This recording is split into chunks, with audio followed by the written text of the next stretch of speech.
Hi, I'm Tim. Welcome to Watchbox, and thanks for logging on. If you love this watch, email me, tmosso@thewatchbox.com. It's in the description below. Your purchase and pricing email question line for buying this or any watch you see on any Watchbox platform. Please reach out to me directly. Email tmosso@thewatchbox.com. Today, we are discussing an outstanding value in luxury complications, a watch that a lot of folks don't think of when they imagine Perpetual calendar chronographs. This is the Breitling Transocean Chronograph 1461. In a world of complete calendars, annual calendars, and perpetual calendars, this is none of the above. It requires one adjustment every 1,461 days, that is in the leap year, so it has greater endurance than an annual, only slightly less than a perpetual. All of that in a chronometer package with stainless steel and a moon phase and a chronograph. This watch is the works. 43 millimeters in diameter. It measures 15.5 millimeters thick and a broad 55.1 millimeters from lug to lug with a 22 millimeter spacing between the lugs. We'll throw it on my wrist, which is 16 centimeters in circumference, and get a sense of its fit.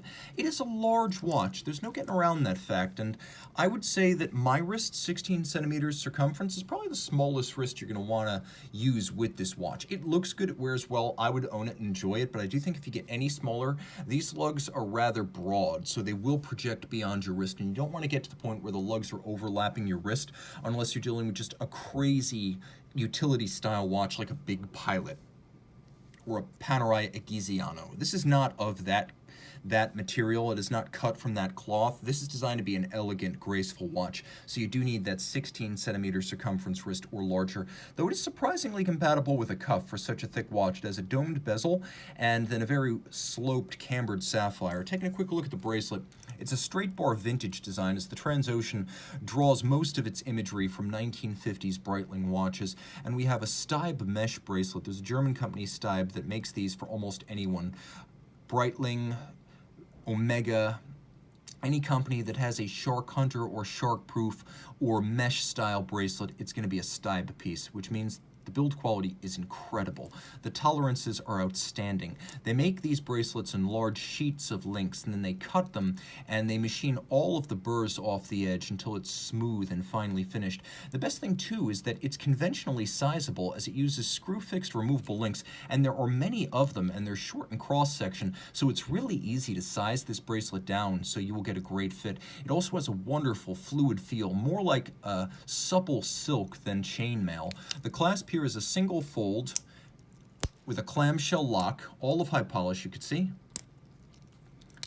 And then we have a couple of divots drilled internally, so you can use your strap tool to fine-tune the fit. So a couple of different ways to fine-tune the fit here. The lugs are beautiful, graceful, and distinctive of the Transocean family. You can see that they do break out from the case band a little bit with a step.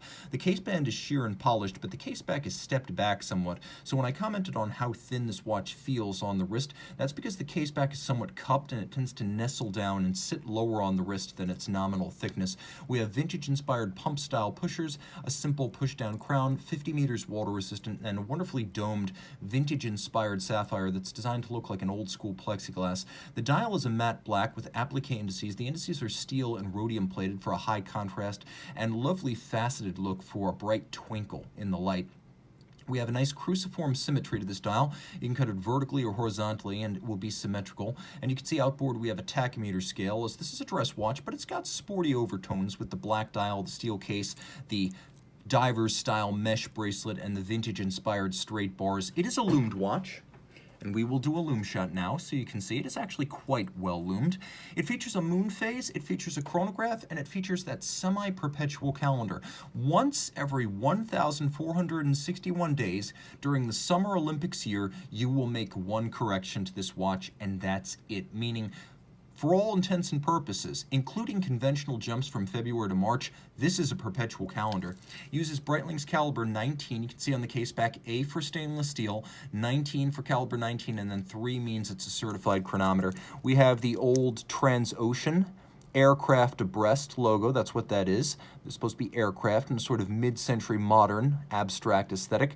The movement is based on an ETA 2892A2 with the chronograph and complication module added on top. Automatic winding, 4 Hz beat rate, COSC certified Swiss chronometer.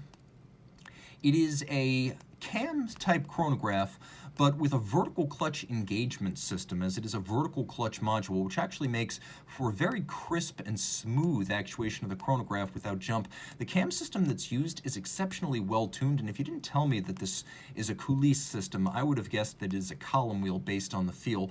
All of this, and it is a COSC certified Swiss chronometer, plus if you wish you can pull out the crown, activate hacking seconds, and set this watch precisely to an interval as small as 1 second or an interval as large as 1,461 days. Reach out to Team Mosso at thewatchbox.com for purchase and pricing details.